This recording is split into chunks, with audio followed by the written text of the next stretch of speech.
কোরআন আল্লাহ পাক দিয়েছেন আলো আলো করে। কি করে দিয়েছেন বলেন তো? আলো। আলো কোরআনটা কি বলেন তো? আলো। কোরআন মানলে আলোকিত হব আমরা। কোরআন হচ্ছে আলো, আর কোরআন মানলে আমরা কি হয়ে যাব? আলোকিত হয়ে যাব। আল্লাহ রাব্বুল আলামিন বলেন, আলিফ লাম রা কিতাবুন আনজালনাহু ইলাইকা লিতুখরিজান নাসা মিনায-যুলুমাতি ইলান-নূর। হে রাসূল, আমি আপনার প্রতি যে কিতাবটা নাজিল করেছি, এই কিতাব নাজিলের উদ্দেশ্য হলো আপনি যেন এই কিতাব দিয়ে অন্ধকারে নিমজ্জিত জাতিকে যেন আলোর দিকে নিয়ে আসতে পারেন। জোরে বলি সুবহানাল্লাহ। আল্লাহ তাআলার পদ্ধতি হলো, তিনি কোরআন যে নাজিল করেছেন, প্রথমে কোরআন সম্পর্কে আগে ধারণা দিয়েছেন। ও পৃথিবীবাসী, কোরআন যখন পড়তে যাবে কখনো ভাববে না সচরাচর অন্য কোনো বইয়ের মতো বই এটা না, সম্পূর্ণ ভিন্ন, এটা একটা কিতাব।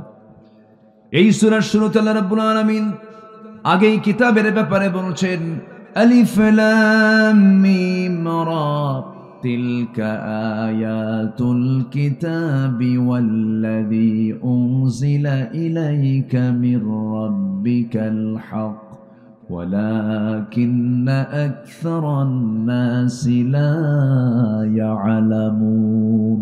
জোরে বলুন আল্লাহু আকবার। আমার বন্ধুগণ, এমন একটা গ্রন্থ এটা, কি চান আপনি এর মধ্যে সব পেয়ে যাবেন, কোনো কিছু অভাব নাই। পৃথিবীর যত জ্ঞান আছে সমস্ত জ্ঞানের মূল সেন্টার হলো এই কিতাব। এখান থেকে সমস্ত জ্ঞানের বিভাগ, ডিপার্টমেন্ট এসেছে। এটা হচ্ছে মাদার, এটা হচ্ছে বীজ। এটা কি? বীজ। এটা হচ্ছে মূল জায়গা। এখান থেকে শাখা প্রশাখা এসেছে। এই যে বিমান তৈরি হয়েছে, সূরা ফিলকে রিসার্চ করে যারা পারেন ঠোঁট মিলিয়ে বলুন, আলাম তারা কাইফা ফাআলা রাব্বুকা বিআসহাবিল ফিল আলাম ইয়াজআল কাইদাহুম ফি তাদলিল ওয়া আরসালা আলাইহিম তায়রান আবাবিল। আল্লাহর বিমানের নাম কি বলুন? আরো জোরে বলেন। তয়ের মানে হলো বিমান। তয়ের মানে কি? আর তয়ের যেখানে মাতার মানে হলো বিমান বন্দর। মাতার মানে বিমান বন্দর, মাতার। আমার বন্ধুগণ, আমার বোমা হামলা কেমনে করে সূরা ফিলের মধ্যে আছে, তারমিহিম বিহিজারাতিম মিন সিজ্জিল। ওই বিমান থেকে, আবাবিল থেকে, সেখান থেকে দুটা করে বোমা, সিজ্জিল নামক বোমা নিক্ষেপ করা হয়েছিল ওই বাদশাহ আব্রাহার হাস্তি বাহিনীর উপরে, যে আল্লাহর ঘর কাবা ভাঙতে গিয়েছিল। কত আগের কথা, কত আগের ঘটনা। রাসূলকে লক্ষ্য করে বলছেন, আলাম তারা কাইফা, আপনি কি লক্ষ্য করেছেন? আপনি কি দেখেন নাই আপনার প্রভু আসহাবুল ফিলদের সঙ্গে কেমন আচরণ করেছেন? আপনি টেনশন করবেন না, সে আল্লাহ আমি আছি, যতই ষড়যন্ত্র করুক না কেন আমি আপনাকে বিজয় দিয়ে দেব। জোরে বলি সুবহানাল্লাহ। সব কিছুর মধ্যে আছে। আমি খুলনায় আসলাম, আমার কাছে একটা লোভনীয় জিনিস মনে হয়, রবিউল ব্যবস্থা করে দিবা। মধু দরকার, মধু। মধু কি দরকার? খুলনা মানে কি বলেন? কিসের জায়গা? খুলনায় কি আছে বলেন? কোন বন?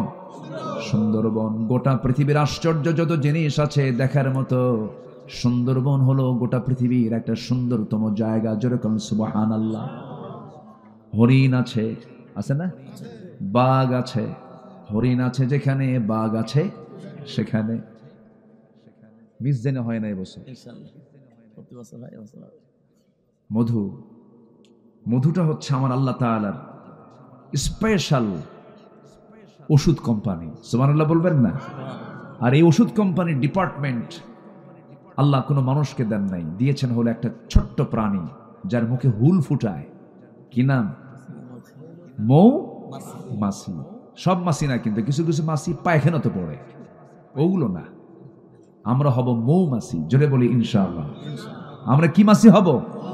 মৌমাছি। আমরা আলু হব না, আমরা হব যে আলু মিষ্টি, শুধু সিদ্ধ করেই খাওয়া যায়, মিষ্টি আলু। আর গোল আলু ও ভর্তাও খায়, তরকারিতেও খায়, কি সব জায়গায় চলে।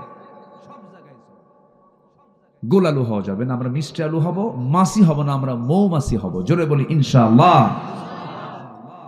মৌমাছিকে আল্লাহ পাক এই ওষুধ কোম্পানির দায়িত্ব দিলেন। ওষুধ ফ্যাক্টরি, কোম্পানি তো না, আল্লাহর তো কোম্পানি না, এটা আনলিমিটেড।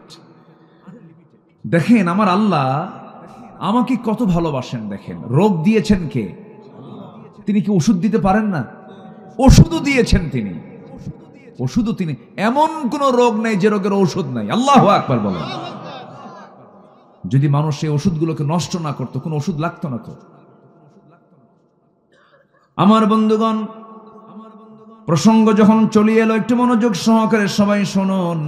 মৌমাছি আল্লাহ রাব্বুল আলামিন এর মধ্যে 114 সূরা দিয়েছেন, 114 সূরা দিয়েছেন। 114 সূরার মধ্যে অন্যতম একটা সূরা হলো সূরাতুন নাহাল, মৌমাছি। তাহলে একটা প্রাণীর নামে সূরা মানে কি? অবশ্যই এই প্রাণীর কিছু রহস্য আছে।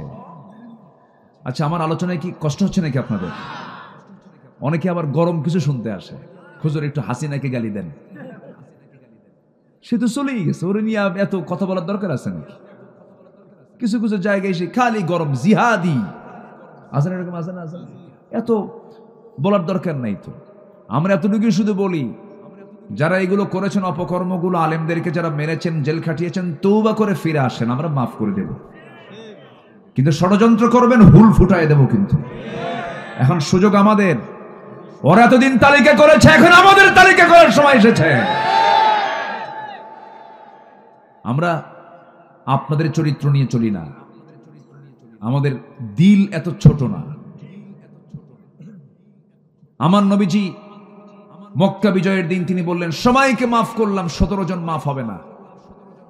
এর মধ্যে একজন হলো ইকরামা ইবনে আবু জেহেল।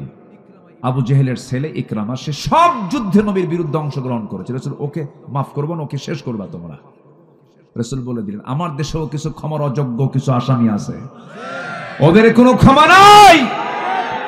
খেলা হবে না, পালাইছো কেন? ঠিক কিনা? কি ঠিক কিনা? হুজুর সব তাল ঠিক আছে, এত ভুল হওয়ার দরকার, মানে এত চিন্তার দরকার নাই, সময় মতো সব ঝাড়বো ইনশাআল্লাহ। জোরে বলি ইনশাআল্লাহ। বসেন।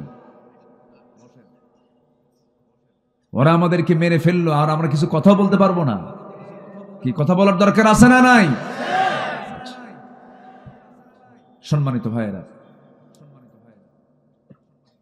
মৌমাছি এটা এমন একটা প্রাণী, আল্লাহু আকবার, আল্লাহু আকবার। এই প্রাণীকে রিসার্চ করে মোবাইল তৈরি হয়েছে। আলহামদুলিল্লাহ বলবেন না? মানে কোরআন তো একটা গবেষণার কিতাব, তো এটা জাস্ট অনুমান আন্দাজ করে কথা বলা নয়। কোরআন হচ্ছে রিসার্চের কিতাব। এটা মৌমাছি যে কত বড় একটা ডিপার্টমেন্ট। আল্লাহ তাআলা নিজে বলতেছেন যে মধু এমন একটা আমি তোমার জন্য পানীয় করে দিয়েছি যেটা জান্নাতেও পাবা। সুবহানাল্লাহ বলবেন না? এবং দুনিয়াতে দিচ্ছি, এটা পৃথিবীর কোনো মানুষকে এটা দিয়ে আমি বানাচ্ছি না, আমি বানাচ্ছি মৌমাছিকে দিয়ে। আল্লাহু আকবার বলেন। এটা খাও, ক্যান্সার ভালো হয়ে যাবে। এটা খাও, তোমার হাই প্রেসার বন্ধ হয়ে যাবে। এটা পান করো, মৃত্যু রোগ ছাড়া সব রোগের ঔষধ আমি এর মধ্যে ঢুকায় দিয়েছি। কার কথা বলেন? কার কথা? এটা শোনেন, মনোযোগ দিয়ে কথাগুলো শুনবেন, কাজে লাগবে। দেখেন আমার বন্ধুগণ, এই মৌমাছিকে নিয়ে, মৌচাক নিয়ে শতকের বড় শতক, হাজারো গবেষণা করেছে মানুষ। সর্বশেষ 1973 সালে অস্ট্রিয়ান একজন বিজ্ঞানী কার্ল ভন ফ্রিচ মৌমাছির জীবন চক্র নিয়ে গবেষণা করে তিনি নোবেল পুরস্কার পর্যন্ত পেয়েছেন। তিনি এই বিষয়ে একটা বইও লিখেছেন যার নাম হলো দ্য ড্যান্সিং বিজ। তিনি সর্বপ্রথম ফটোগ্রাফির মাধ্যমে প্রমাণ করে দেখিয়েছেন মূলত ফিমেল ওয়ার্কার বি, অর্থাৎ স্ত্রী মৌমাছিগুলো মধু সংগ্রহ করে এবং মৌচাকের ডিপার্টমেন্ট তার হাতে থাকে। পুরুষ মৌমাছি না, স্ত্রী মৌমাছি, রানী মৌমাছি। আল্লাহ ১৫০০ বছর আগে রানী মৌমাছির কাছে ওহী নাজিল করেছেন, ওহী দিয়েছেন, সংবাদ দিয়েছেন। কি বলেছেন? وأوحى ربك إلى النحل أن اتخذي من الجبال بيوتا ومن الشجر ومما يعرشون জোরে বলুন আল্লাহু আকবার। এখানে যারা আলেম উলামা আছেন, আনিত্তাখিদি মুয়ান্নাসের সিগা, পুরুষ মৌমাছিকে মহান রব্বুল আলামিন ওহী দেন নাই, বলছেন হে মৌচাকের রানী মৌমাছি, তুমি পাহাড়ে গাছের ডালে সুন্দর করে মৌচাক বানাও, ঘর বানাও, সেখানে মধু সংগ্রহ করো। জোরে বলি সুবহানাল্লাহ। এক। দুই হলো, ওই বিজ্ঞানী প্রমাণ করেছেন যখন কোনো কর্মী মৌমাছি নতুন ফুলের বাগান বা উদ্যান খোঁজে, সেই সময় স্বর্ণ মৌমাছির সঠিক পথের দিক নির্দেশনা দিয়ে দেয়। এই নাচের নাম দিয়েছেন ওয়াগাল ড্যান্স, যা পৃথিবী জুড়ে সাড়া ফেলে। অথচ এই তথ্য কোরআনের কাছে অনেক পুরাতন, কোরআন অনেক আগেই বলে দিয়েছে একটা মৌমাছি যে সবাইকে ওয়ার্নিং দিয়ে দেয়, এখান থেকে মোবাইল আবিষ্কার হয়েছে। সুবহানাল্লাহ বলবেন না? আল্লাহ রাব্বুল আলামিন বলেন সুম্মা কুলি মিন কুল্লি সামারাতি ফাসলুকি সুবুলা রাব্বিকা যুলুলা। জোরে বলুন আল্লাহু আকবার। তুমি প্রত্যেক ফল থেকে আহার করো, তুমি তোমার রবের কাজ সহজ পথে চলো, তোমার রব যেদিকে পথ চলতে বলেছেন সেই পথেই তুমি চলো। আল্লাহু আকবার। নাম্বার 3 হলো, এখানেই শেষ নয়, বর্তমান সময়ে বিজ্ঞানীরা নিখুঁতভাবে গবেষণা করে প্রমাণ করেছেন আসলে মধু বের হয় মৌমাছির পেট থেকে। মৌমাছি মধুটাকে যে সংগ্রহ করে আনে, পেটের মধ্যে তুলে আনে, এই পেট থেকে মধু বের করে মৌচাকে এই মৌমাছি ঢুকায় রাখে। জোরে বলি সুবহানাল্লাহ। তাহলে মৌমাছির পেট থেকে মধু বের হয়। আল্লাহ রাব্বুল আলামিন এই কথাটা ১৫০০ বছর আগে বলেছেন। আল্লাহ রাব্বুল আলামিন বলেন يخرج من بطونها شراب مختلف ألوانه فيه شفاء للناس إن في ذلك لآية لقوم يتفكرون জোরে বলুন আল্লাহু আকবার। আমার ভাইরা, এই মধুতে মহান রব্বুল আলামিন কত নিয়ামত রেখে দিয়েছেন। একটা আশ্চর্যজনক বিষয় হলো, 1 পাউন্ড মধু বানাতে এখানে 1 কেজি মধুর দাম কত? 1200 টাকা, 1500 টাকা নয়, 2000 টাকাই ধরেন, ঠিক আছে। কিন্তু 1 পাউন্ড মধু বানাতে 550 মৌমাছিকে প্রায় 20 লাখ ফুলে ভ্রমণ করতে হয়। সেখানে একটা কর্মী মৌমাছিকে 80,000 কিলোমিটার পথ অতিক্রম করতে হয়। অন্য একটা গবেষণার তথ্য মতে জানা যায় প্রায় 14.5 লাখ কিলোমিটার পথ অতিক্রম করলে পরে 1 পাউন্ড মধু সংগ্রহ করা হয়। জোরে বলি সুবহানাল্লাহ। 14 লাখ কিলোমিটার মানে হলো গোটা পৃথিবীকে 3 বার প্রদক্ষিণ করা যাবে। এত ডিস্টেন্স ঘুরে ঘুরে 550টা মৌমাছি 1 পাউন্ড মধু তৈরি করতে পারে। জোরে বলি সুবহানাল্লাহ। মাত্র কত কেজি? 1200। হিসাব তো নাই আমাদের কাছে। আল্লাহু আকবার বলবেন না? যদি এটাকে হিসাবে নেওয়া হয় কোটি কোটি টাকা দাম হওয়ার কথা ছিল। কিন্তু সেই সুন্দরবনের মধু সুন্দরবন থেকে আসতে আসতে সুন্দর থাকে না, অসুন্দর হয়, অসুন্দর হয়ে যায়। কিন্তু সে অসুন্দর করলো যারা, আমি তো মনে করি তাদের ফাঁসি হওয়া দরকার। কি 14.5 লক্ষ কিলোমিটার সফর করে 1 পাউন্ড মধু মৌমাছি বের করে আনে মানুষের জন্য। আবার ওই মৌচাকের মুখে থাকে হলো পুলিশ মৌমাছি, অ্যাডমিনিস্ট্রেশন চালায় তারা। কোন কর্মী মৌমাছি যখন ভিতরে ঢুকতে নিয়ে, মধু ঢুকাতে নিয়ে যখন তার পায়ের মধ্যে কোনো জার্ম থাকে, ময়লা থাকে, এই পুলিশ মৌমাছির কাজ হলো অস্ত্র নিয়ে তারা দাঁড়ায় থাকে 4-5টা একসঙ্গে। ওই একটাকে ধরে কামড় মেরে মেরে ফেলে দিয়ে বলে, খবরদার, আল্লাহ নাজিল করেছেন কোন জার্ম এই মৌচাকের মধ্যে ঢুকানো যাবে না। আল্লাহ আছে? আমারে তাকায়, আল্লাহ আমারে দেখেন, আল্লাহ আমারে দেখেন। দেখেন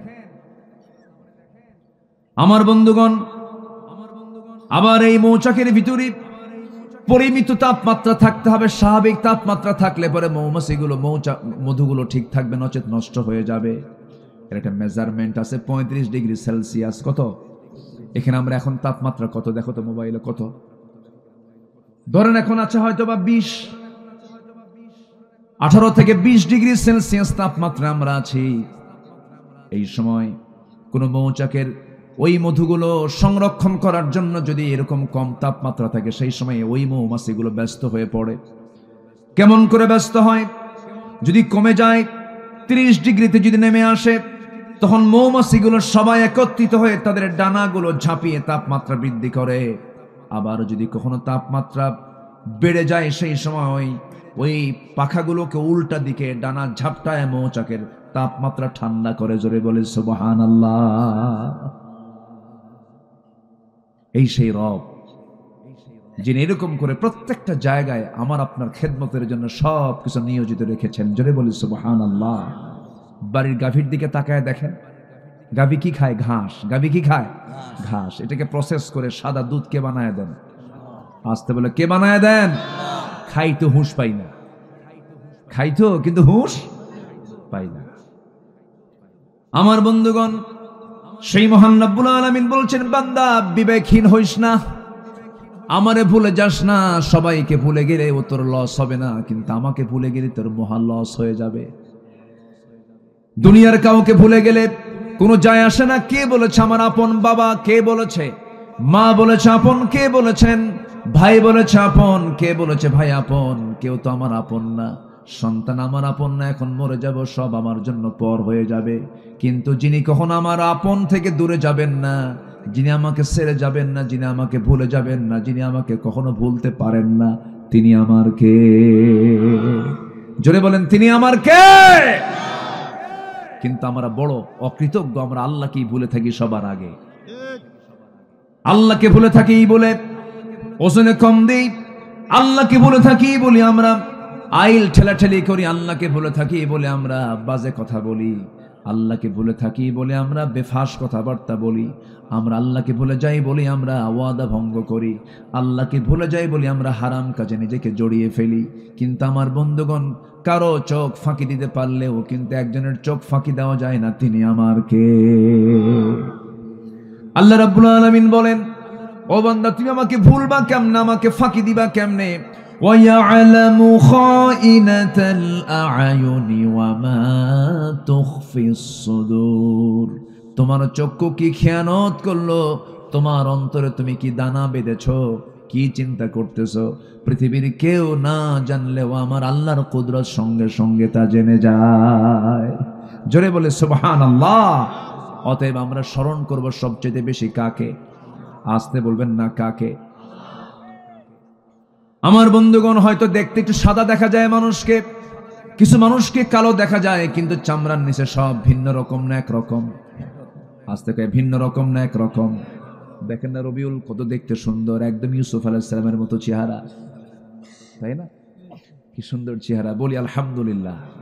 মাশাআল্লাহ, গোশত আছে গায়ে, আমার তো কয়েকশোটা গোশত গায়ে, গোশতও নাই।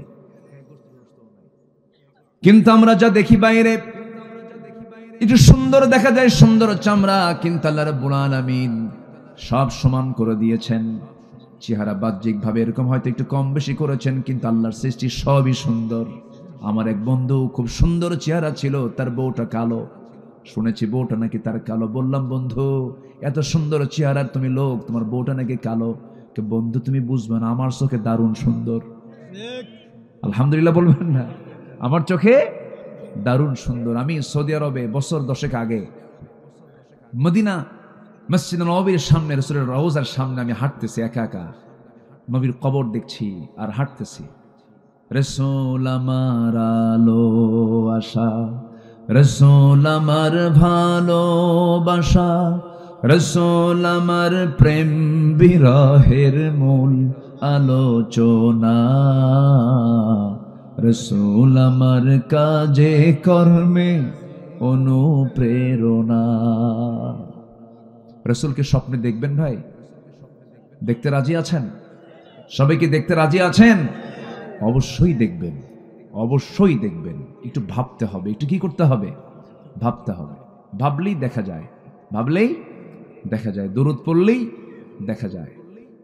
তো আমি হাঁটতেছি, রাসূলের রওজার আশপাশ দিয়ে হাঁটতেছি, হঠাৎ করে সামনে একটা লোক ধরা পড়লো, নাইজেরিয়ান একজন নিগ্রো কালো কুসকুসে মানুষ, অনেকগুলো মানুষ সেখানে। তো আমি লম্বায় প্রায় 71 ইঞ্চি আমি লম্বা, মানে 5 ফুট 11 ইঞ্চি আমার ওজন, মানে হাইট। তো আমি নিজেই ভাবি আমি মনে হয় বেশি লম্বা মানুষ, 6 ফিট মানুষ প্রায় তো কমই পাওয়া যায়। এদিকে আমার হাইটও 71 ইঞ্চি, আবার ওজনও 71 কেজি। তো আমি ওনার দিকে তাকায় দেখি আমার চাইতেও মনে হলো সে ফুট 1.5 বড় হবে, 7.5 ফিট উঁচা লম্বা। আমি তার কোমরের কাছে পড়ে আছি, আমি এরকম করে চাই আছি, এত কালো, তাও চকচকা কালো। কি কালো বলেন তো? চকচকা কালো একদম, মানে দাঁত ছাড়া কিছু দেখা যাচ্ছে না, শুধু একটাই সেখানে শুধু সাদা দেখা যায়, সেটা কি? দাঁত। একদম কালো, ঘন কালো, মাথার চুলও কালো, চুলের সাথে চামড়া মিলে গেছে একদম। সে চুলগুলো আবার খাড়া খাড়া শক্ত, গুনার মতো, গুনা বোঝেন তো? গুনার মতো শক্ত। তো আমি তাকে দেখেই আমি বললাম, মিনাইনা যেতা ইয়া আখি, আমার ভাই আপনি কোন জায়গা থেকে আসছেন, আপনার বিলাদ দেশ কোথায়? বলল আফ্রিকা, নাইজেরিয়া। তো বললাম যে ভালো আছেন তো? হ্যাঁ ভালো। তো আমি আমার দিকে বারবার চেয়ে আছে, আমি কি যেন বলবো তাকে, সে আমার দিকে চেয়ে আছে। তো আমি তাকে বললাম যে এই যে সুন্দর সুন্দর মিশরি, ইরান, ইরাক, আরব, এরা এত সুন্দর, আমেরিকার মানুষ, তারপরে পশ্চিমের মানুষ, ইউরোপের মানুষ, এত সুন্দর সাদা চামড়া, এত সুন্দর দেখতে, এগুলোর চেহারার দিকে যখন আপনি তাকান তখন কি আপনার খারাপ লাগে না? তখন সে আমার দিকে তাকায়া একটা মুস্কি হাসি মেরে, সে তো সবার চাইতে উঁচা, তো 7.5 ফিট উঁচা প্রায়, নখ এরকম মোটা নখ, এই শাল আঙ্গুলিটা এত মোটা, আমার কবজি এত মোটা না, এরকম মোটা নখ নিয়ে উঁচা করে বলতেছে, এগুলো কোনো চেহারা হলো? চেহারা তো আমার। কি কথা কি বুঝতেছেন আপনারা? বলছে এগুলো কোনো চেহারা হলো নাকি? এগুলো শুধু গলায় ধরবো আর একটা চাপ দেব, শেষ। আল্লাহু আকবার বলেন। এরপরে বললাম, আচ্ছা আপনাদের কাছে পছন্দের, বিয়ের জন্য পছন্দের পাত্রী, আপনারা কোন ধরনের পাত্রী পছন্দ করেন? বলে যে আমাদের ভিতরে এই কালোর মধ্যেই কিছু সুন্দর আছে, যেগুলো তেল তেলা সুন্দর, আমরা এদেরকে খুব পছন্দ করি। দেখেন আল্লাহ তাআলা চুজ, পছন্দটাও আল্লাহ পাক ভিন্ন করে দিয়েছেন। এটা কে করে দিয়েছেন? কে করে দিয়েছেন? আল্লাহ করে দিয়েছেন। আল্লাহ রাব্বুল আলামিন শুধু বাহ্যিকটা এরকম করে দিয়েছেন, কিন্তু ভিতরটা সব সমান। আমাদের দেহে যে ডিএনএ আছে, যে ডিএনএ এখন টেস্ট করা হয়, আজ থেকে 200 বছর আগে ডিএনএ মানুষ বুঝতো না। যার সন্তান প্রমাণ করার কোনো কথা ছিল না, মা যতক্ষণ না বলতো যার সন্তান প্রমাণ হতো না। কিন্তু এখন যার সন্তান প্রমাণ হওয়ার সুযোগ আছে না নাই বলেন? আছে। ডিএনএ টেস্ট করলেই সব ধরা পড়ে যায়, কার বাচ্চা এটা, কার সন্তান এটা, কার সন্তান সে পেটে লালন করেছে, কে কোথায় অবৈধ করেছে, আজকে সবকিছু বিজ্ঞান প্রমাণ করেছে। সে ডিএনএটা, এই ডিএনএ তার মোট দৈর্ঘ্য হলো 2000 কোটি কিলোমিটার লম্বা। জোরে কোন আল্লাহু আকবার। 2000 কোটি কিলোমিটার লম্বা একটা ডিএনএ। যদি এত দৈর্ঘ্য হয়, পৃথিবী দিকে সূর্য পর্যন্ত প্রায় 50 বারেরও বেশি বার ঘুরে আসা যাবে। এত দীর্ঘ একটা মানুষের ডিএনএ এর পরিমাণ, লম্বার পরিমাণটা এটা। ডিএনএতে আল্লাহ রাব্বুল আলামিন এত তথ্য দিয়েছেন, যদি এনসাইক্লোপিডিয়ার সমান 900টা খণ্ড বিশালাকার বই হবে, তবুও লেখা শেষ হবে না। আমাদের দেহে যে সবচেয়ে ক্ষুদ্রতম অংশ হলো কোষ। এই কোষের সংখ্যা হলো 37.2 ট্রিলিয়ন।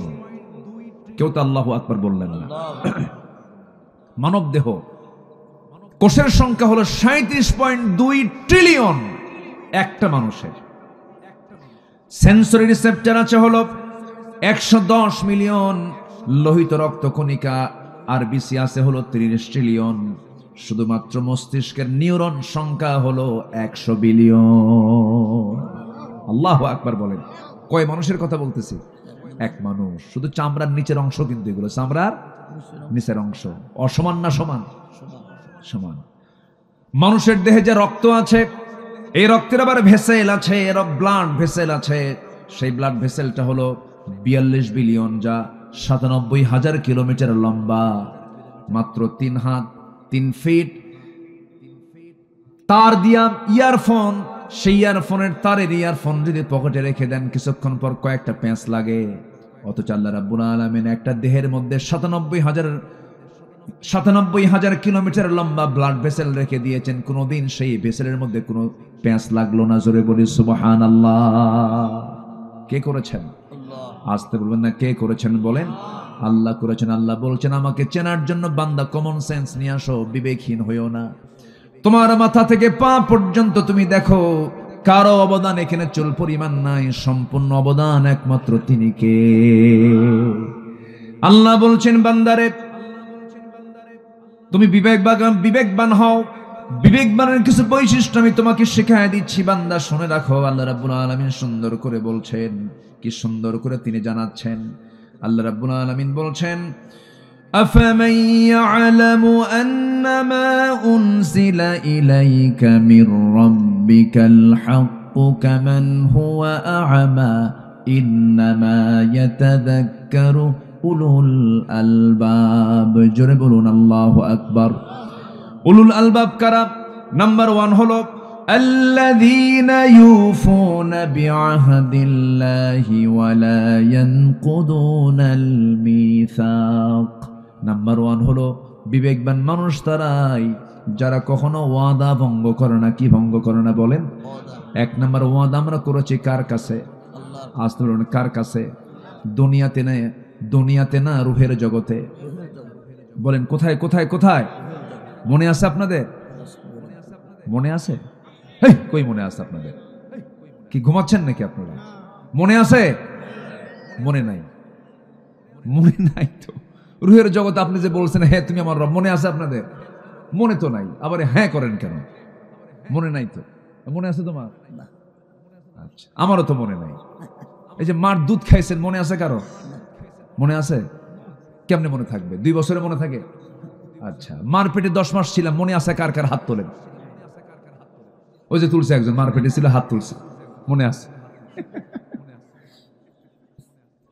আচ্ছা, মার পেটে 10 মাস ছিলাম, মনে নাই। দুধ পান করেছি 2 বছর, হাউলাইনি কামিলাইন, তাও মনে নাই। কিন্তু আমি বিশ্বাস করি কি বিশ্বাস করি না বলেন? বিশ্বাস করেছি, কারণ মা বলেছেন বাজান তোকে আমি 2 বছর দুধ খাওয়াইছি রে, তুই আমার পেটের মধ্যে ছিলি 10 মাস, লাথি মেরেছিস। 9 মাসে প্রত্যেকটা শিশু মার কলেজায় লাথি মারে 4,500 থেকে 5,000 বার। আল্লাহু আকবার বলবেন না? এই মার এই অবদান কেউ অস্বীকার করতে পারবেন? কেউ কি পূরণ করতে পারবেন? না। এই তো উঠে যাওয়ার সিলসিলা শুরু হচ্ছে ধীরে ধীরে। কি যাবেন নাকি আপনারা? আমি কিন্তু যেতে দেব না, কেউ যাবেন না, আমরা সবাই থাকবো। জোরে বলি ইনশাআল্লাহ। খুব চাপ থাকলে একটু বলবেন, হাত উঁচু করবেন, হুজুর এই যে সমস্যা আমি পারতেছি না, শুধু এটা বলবেন, কিন্তু কেউ যাবেন না। আমি মাহফিলে এসে আমি খুবই আনন্দিত, আপনাদের মাহফিলে এসে আমি খুবই আনন্দিত। এত সুন্দর ভদ্র শ্রোতা আপনারা, বলি আলহামদুলিল্লাহ। এটি কি জনসভা না ইবাদতের জায়গা? বলেন বলেন কিসের জায়গা? এটা ইবাদতের জায়গা। ইবাদত মনে করে থাকবেন, তাহলে সওয়াব পাবেন, অগণিত সওয়াব, অগণিত অগণিত অগণিত। আল্লাহু আকবার বলেন। এগুলো বুঝবো মরার পরে। বসেন আমার বন্ধুগণ, সেই মার পেটের ভিতরে আমি ছিলাম, লাথি মেরেছি, মার পেটে গিয়ে মার কলেজায় গিয়ে আঘাত লেগেছে। আল্লাহ পাক বলেন প্রত্যেকটা মাকে আমি আল্লাহ মুজাহিদের সমান সব তার আমলনামায় লিখে দেই। আল্লাহ সব ক্ষেত্রে উদার। কিন্তু দুঃখজনক হলো সত্য, মার প্রসঙ্গ যখন চলে এলো, আল্লাহ রাব্বুল আলামিন জাহান্নামের মধ্যে আবার দাগি দাগে আসামিকে গর্তের মধ্যে ঢুকাবেন। গর্তগুলো ভয়ঙ্কর গর্ত, গাই নামক গর্ত আছে, ওয়াইল নামক গর্ত আছে। তার মধ্যে একটা শ্রেণী হলো যারা দুনিয়ার জিন্দেগিতে বাপ মাকে যারা ভাত দেয় না, বাপ মার সঙ্গে যারা ভালো আচরণ করে না, বাপ মাকে যারা সময় দেয় না, বাপ মাকে যারা খেদমত করে না, যারা বাপ মার মনে হৃদয়ে কষ্ট দেয়, আল্লাহ বলছেন আমি আল্লাহ তাদেরকে জাহান্নাম শুধু নয় জাহান্নামের গর্তের মধ্যে ঢুকাবো। এমন লোক বুঝি জিনায় দাহে নাই? যাবেন না এই সময়। এই সময় উঠলি ভাববো ওর বাপ মাকে দেখতে পারে না। বসেন। কি বাপ মাকে দেখতে, আচ্ছা বলেন তো, মা বড় না বউ বড়? ভালো করে চিন্তা করে কবেন, বইয়ের দিকে আগে মনে করবেন, এরপরে কবেন। ভালো করে বলেন, মা বড় না বউ বড়? মাহফিলে মা বড়, বাড়িতে বউ বড়? হ্যাঁ আমার বন্ধুগণ, লেগেছে গন্ডগোল, হয়তো ভুল বোঝাবুঝি হয়েছে প্রায়, কিন্তু প্রত্যেকটা সংসারে আমার দেশে দেখা যায় শাশুড়ির সঙ্গে ছেলে বউয়ের যুদ্ধ লাগে। লাগে না? লাগে না? যুদ্ধ লাগে। এই যুদ্ধ মিটাবে কে বলেন? আল্লাহ। আল্লাহর কথা কইছে। এই দ্বন্দ্বের সমাধান তো অবশ্যই করতে হবে। অনেক সময় লাঠি দিয়া পিটায় বউকে সোজা করেন না, না, আবার মাকে ধমক দেন, তাও করা যাবে না। এগুলো ঠিক না কখনো। মার সামনে বউকে ছোট করবেন না, আবার বউয়ের সামনে মাকে ছোট করবেন না। মাকে মার জায়গায় নিয়ে চলে যাবেন, আবার বউকে বউয়ের জায়গায় সেপারেশন করে সুন্দর করে বুঝায়া বলবেন। মাকে বলবেন সুন্দর করে, মা আমার এটা তোমার একমাত্র ছেলে বউ, তোমার মেয়েকে তুমি বিয়ে দিয়েছ, অন্যের ঘরে চলে গেছি, তুমি তাকে নিজের মেয়ের মতো মনে করো।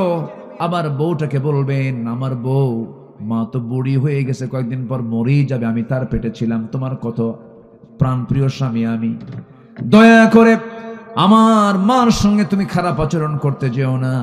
সে খুশি হলে আমি খুশি হব, সে খুশি হলে আমার আল্লাহ খুশি হয়ে যাবেন। সুন্দর করে বুঝাবেন, কিন্তু মার চোখের সামনে বউকে ছোট করবেন না, আবার বউয়ের চোখের সামনে মাকে ছোট করা যাবে না। ব্যালেন্স করতে হবে। আমার ভাইয়েরা, এমন সন্তান বাংলার জমিনে আছে, সন্তান হয়ে মাকে থাপড়ায়, সন্তান হয়ে বাবাকে থাপড়ায়, লাঠি দিয়ে পিটায়। এমনকি এমন প্রচন্ড সন্তানও আছে, নরাধম আছে, নিজের সন্তান হয়ে বাপকে খুন করে সম্পত্তির নেশায়। আছে না নাই? ওর জন্য সোজা জাহান্নাম না জান্নাত? সোজা কোথায়? জাহান্নাম। আমার বন্ধুগণ, এই দুনিয়াতে আমি এসেছি ফরজ লঙ্ঘিত কোনো গুনাহ আমার জীবনে বাস্তবায়ন করা যাবে না। ফরজ লঙ্ঘিত কোনো গুনাহ করলে পরে তার জন্য জাহান্নাম বরাদ্দ হয়ে যাবে। বাপ মার সঙ্গে খারাপ আচরণ করা একটা ফরজ লঙ্ঘিত গুনাহ। এই গুনাহ থেকে আল্লাহ পাক আমাদেরকে দূরে রাখুন। জোরে বলি আমিন, আরো জোরে আমিন। কোনো হত্যার কাছে যাওয়া যাবে না, কোন খুনের কাছে যাওয়া যাবে না, এটা ক্ষমার অযোগ্য গুনাহ। আল্লাহ পাক এগুলোকে ক্ষমা করবেন না। আল্লাহ পাক তাকে জাহান্নাম দিবেন উপর করে। আল্লাহ পাক ওই খুনিকে কখনো মাফ করবেন না যতক্ষণ না ওই খুনিটার ব্যক্তি, যতক্ষণ না তাকে মাফ করে দিয়েছে, তার আত্মীয় স্বজন মাফ করে দিয়েছে। সূরা কিসাস, সূরা আয়াতুল কিসাস আপনারা দেখেন, কুতিবা আলাইকুমুল কিসাস, কুতিবা আলাইকুমুল কিসাসের আয়াতের ভিতরে বিস্তারিত বলেছেন, লাকুম ফিল কিসাসি হায়াতুন ইয়া উলিল আলবাব। আমার বন্ধুগণ, বান্দার হক নষ্ট করবে যে বান্দার কাছ থেকে মাফ না চাওয়া পর্যন্ত, মাফ পাওয়া না পর্যন্ত আল্লাহ সেই বান্দাকে কখনো মাফ করবেন না। আমার ভাইয়েরা, আমরা আল্লাহর কাছ থেকে ওয়াদা করে এসেছি, হ্যাঁ তুমি আমার রব, আলাস্তু বিরাব্বিকুম ক্বালু বালা। এই স্বীকৃতি দিয়ে আমরা দুনিয়াতে এসেছি। আবার এই দুনিয়া থেকে আমরা যখন বিদায় নিয়ে নেব, এই স্বীকৃতির যদি আমরা পূর্ণ বাস্তবায়ন করতে পারি, আল্লাহ আমাকে জান্নাত দিবেন। আমার বন্ধুগণ, আমার রবকে বলেন, আসতে বলুন, আমার রবকে। রব মানে কি? না, রব মানে হলো আইনদাতা, রব মানে হলো বিধানদাতা। রব তাকে বলা হয়, সেই রব হতে পারেন, তিনি রব হতে পারেন যিনি সকল প্রকার অযোগ্যতা, ব্যর্থতা, অপূর্ণতা, সকল কিছু থেকে যিনি মুক্ত, তিনি হচ্ছেন আমার রব আল্লাহ। আমার বন্ধুগণ, এই দুনিয়াতে আমরা সবুজ ভূখণ্ড বাংলাদেশে বসবাস করি। 54,000 বর্গ মাইলের, 56,000 বর্গ মাইলের সোনার বাংলাদেশ। 20 কোটি মুসলমানের বসবাস এই দেশে। এই দেশে আজ 53-54 বছর পার হয়ে গেল। আল্লাহ যে রব, আল্লাহ যে আইনদাতা, কিন্তু আজকে 54 বছর ধরে আমরা দেখতেছি এই দেশে আইনটা চলছে আল্লাহর না বান্দার? আল্লাহর না বান্দার? বান্দার আইন চলতেছে। কিন্তু রবটাকে, রবটাকে, আমার রবকে, কিন্তু এদেশের রবকে, কেমনে আল্লাহ হয়? মানুষের আইন চলতেছে। এখন তো কথা বললে অনেকের গায়ে একটু লাগবে মনে হয়, কি এরকম মনে করতেছেন নাকি আপনারা? আমার বন্ধুগণ, এই 53-54 বছর আমরা দেখতে পেলাম যারা এই ক্ষমতার মঞ্চে ছিলেন, যারা এই ক্ষমতার মসনদে বসা ছিলেন, সবার নামের আগে মোহাম্মদ লাগানো ছিল। সবাই মুসলিম পরিবারের মানুষ ছিলেন, কিন্তু 53-54 বছরে অন্তত নামাজের আইনটা পর্যন্ত বাংলার জমিনে কায়েম হয় নাই। এর ফলাফল হলো আজকে বাংলাদেশের মুসলমান মাত্র 5% নামাজি। কয় পার্সেন্ট বলেন? আর 50 লক্ষ মানুষ আজকে মাদকাসক্ত, মাদকের সঙ্গে জড়িত। 50 লক্ষ মানুষ যদি মাদকের সঙ্গে সম্পৃক্ত থাকে, যে মদ খায়, যে নেশা করে, তার বাপ আছে, তার মা আছে, তার ভাই আছে। একটা পরিবারকে জাহান্নাম বানানোর জন্য একটা মাদক সেবী যথেষ্ট। আজকে এত বড় ক্ষতি হয়ে যাচ্ছে, এত বড় ক্ষতির মধ্যে এই জাতি পড়ে গেছে, নামাজ নাই, নেশার জগতে পড়ে গেছে। এই যে চিত্র চিত্রায়িত হয়েছে, কত মন্ত্রী মন্ত্রিত্ব পালন করেছেন, কত রাষ্ট্রপতির দায়িত্ব পালন করেছেন। জাহান্নামে যাবার যতগুলো কারণ আছে, এর মধ্যে 1 নম্বর কারণ হলো নামাজটাকে ছেড়ে দেওয়া।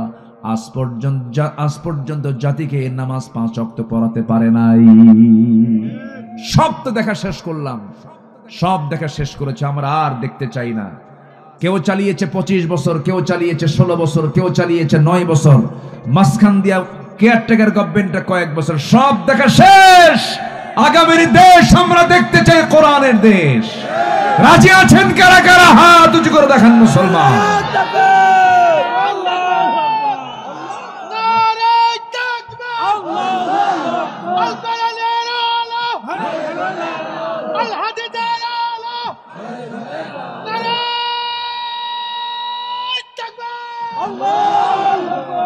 আল্লাহ কবুল করুন, জোরে বলি আমিন।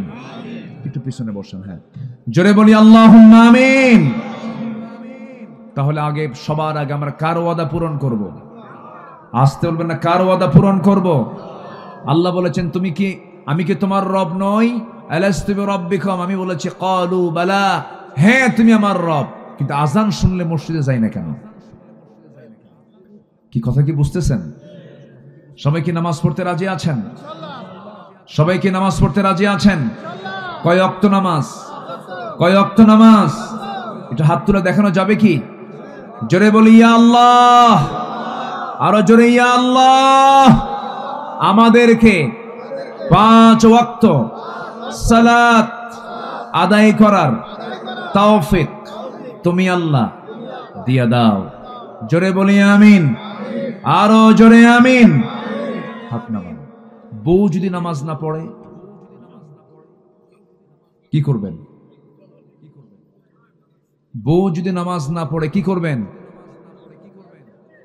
দাওয়াত দিও কাম হয় না, তাও পড়ে না, কি করবেন? আরেকজন কয় মার্ডার করবো, মার্ডার। এ তো লক্ষণ খুব খারাপ দেখতেছে। মাহফিলে মা বোন আছে না নাই? আছে।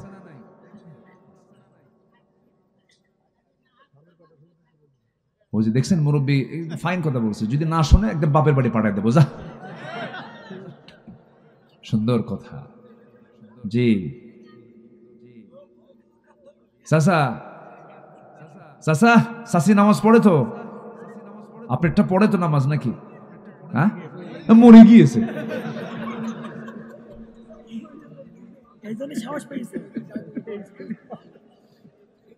বউকে মারা কি এত সহজ? বউকে মারা সহজ না। যারা কইছে মারতে হবে, মার্ডার করতে হবে, ওরা বিয়ে করে নাই। বউ মারা এত সহজ না। বউ মারতে যাবেন আপনি? বউ তো বিশাল, ও তো মানে বউ তো একটা দারোগা।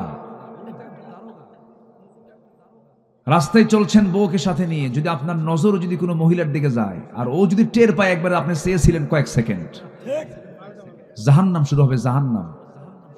সারাদিন কিছু কমে না। সন্ধ্যার সময় যখন ডাক দিবেন, সুইটি ঝর্ণা 1 গ্লাস পানি আনো তো, থাও তোমার সুইটি। কি তুমি চায় থাকো আরেক দিকে, তুমি আমারে ডাকো না, আগে নজর ঠিক করো। কি ঠিক আছে কিনা বলেন? হ্যাঁ, বউ মারা এত সহজ না। বউ তো মারার বিষয় না, বউ হচ্ছে আদরের বিষয়। কে বলেছে বউ নামাজ পড়বেন? অবশ্যই নামাজ পড়বে, আদর দিবেন, সুন্দর করে শিখাবেন, বুঝাবেন, বলবেন একই ছাদের নিচে দুনিয়াতে থাকলাম, আমরা একই ছাদে জান্নাতেও থাকতে চাই। সুন্দর করে বুঝাবেন, একটু কাঁদবেন, একটু নামাজে দাঁড়াবেন, কবরের কথা মনে করে দিবেন। আমার নবীজির প্রথম দাওয়াত ছিল আম্মাজান খাদিজার কাছে। জোরে বলে সুবহানাল্লাহ। প্রথম দাওয়াত দেব আমরা কোথায় বলেন? বাড়িতে, স্ত্রীর কাছে আগে দাওয়াত দেব। কে বলেছে বউ শুনবে না কথা? যদি নামাজ না পড়ে সুন্দর করে বুঝায় বলবেন। 4টা কারণে স্বামী তার স্ত্রীকে শাসন করতে পারবেন, তবে এই শাসন কিন্তু সেই শাসন না। আমার মায়েরা, ভয় পাওয়ার কোনো কারণ নাই। 4টা কারণে আপনি স্বামী তার স্ত্রীকে শাসন করবেন। নাম্বার 1, যদি নামাজ না পড়ে। নাম্বার 2 হলো যদি রোজা না রাখে। নাম্বার 3 হলো স্বামীর বৈধ আনুগত্য যদি না করে। বৈধ আনুগত্য এই জন্য বললাম, ফেরাউন মার্কা স্বামীও কিন্তু আছে জমিনে। আসতে বলবেন না, আছে না নাই? ফেরাউন মার্কা স্বামী হলে পরে ওই স্বামীর আনুগত্য করা যাবে না, বরং সেই সময় ওই মহিলার জন্য আসিয়ার মতো ভূমিকা পালন করতে হবে। আসিয়া স্বামীর মহাব্বতে নয়, আল্লাহর মহাব্বতে জীবন দিয়েছেন। স্বামীর অবৈধ আনুগত্যের কাছে তিনি কখনো মাথা নত করেন নাই। বিদায় নিয়েছেন। আমার মায়েরা শোনেন কথাগুলো। অনেক মা বোন আজকের মাহফিলে আসছেন, মাদেরকে বলবো, আপনার মডেল হবেন আসিয়া, আপনার মডেল হবেন মারিয়াম, আপনার মডেল হবেন খাদিজা, আপনার মডেল হবেন আম্মা জান আয়েশা সিদ্দিকা রাদিয়াল্লাহু তাআলা আনহা। এদেরকে ফলো করবেন, এদের আদর্শকে লালন করবেন, ফাতিমার আদর্শকে লালন করবেন। ফাতিমা দুনিয়া থেকে বিদায় নেবেন, স্বামীকে ডাক দিয়ে বলছেন, স্বামী আমার দুনিয়া থেকে বিদায় নেব, মনে হয় আমার জানাজা যেন দিনের বেলা না দিয়া রাতের বেলা যেন জানাজা দেওয়া হয়। দিনের বেলা জানাজা দিলে পরে লক্ষ লক্ষ মানুষের সমাগম হয়ে যাবে, আমার পর্দার খেলাফ হয়ে যাবে। আমি চাই না আমার মৃত্যুর পর আমার লাশ সবার সামনে রাখা হোক।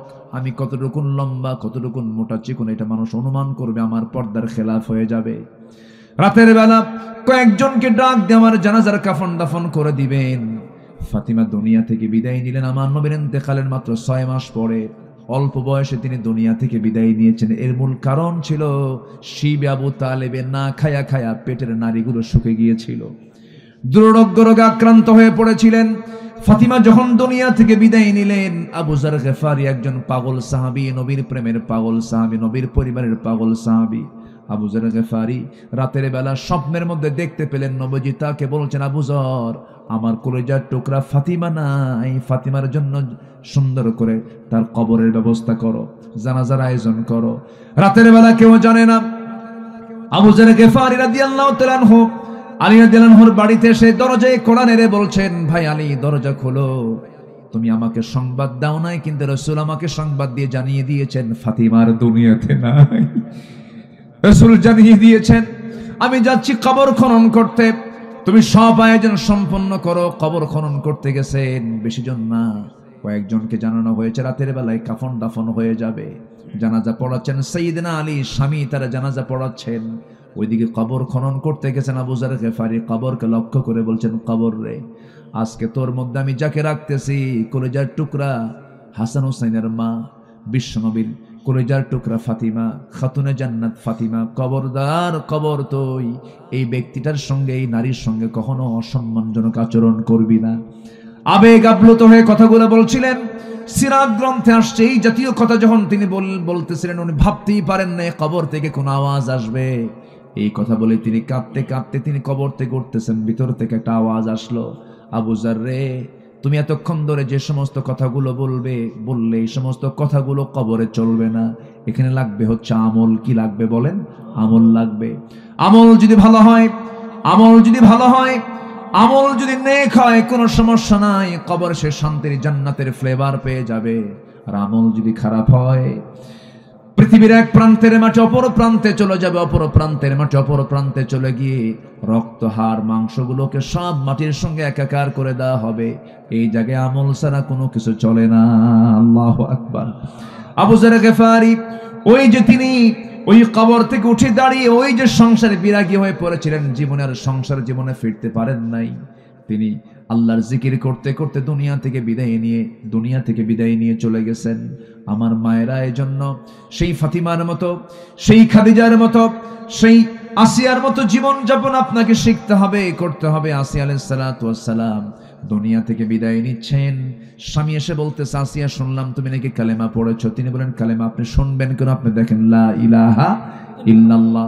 সঙ্গে সঙ্গে আসিয়ার উপরে বিশাল বড় পরীক্ষার পাথর জমা হয়ে গেল। বলতেছে, আসিয়া তুমি কি জানো এই রাষ্ট্রের রাষ্ট্রপতি আমি, তুমি আমার বিরুদ্ধে ভেটো দেওয়া মানে তোমার জীবনকে শেষ করে দেওয়া। আসিয়া বলছেন, স্বামী আপনি আমার, কিন্তু আমার রব সবার উপরে, আমার রবকে খুশি করতে গিয়া দুনিয়ার সব ছাড়বো, কিন্তু আমার রবকে ছাড়বো না, কারণ ওয়াদা করেছি কার সাথে?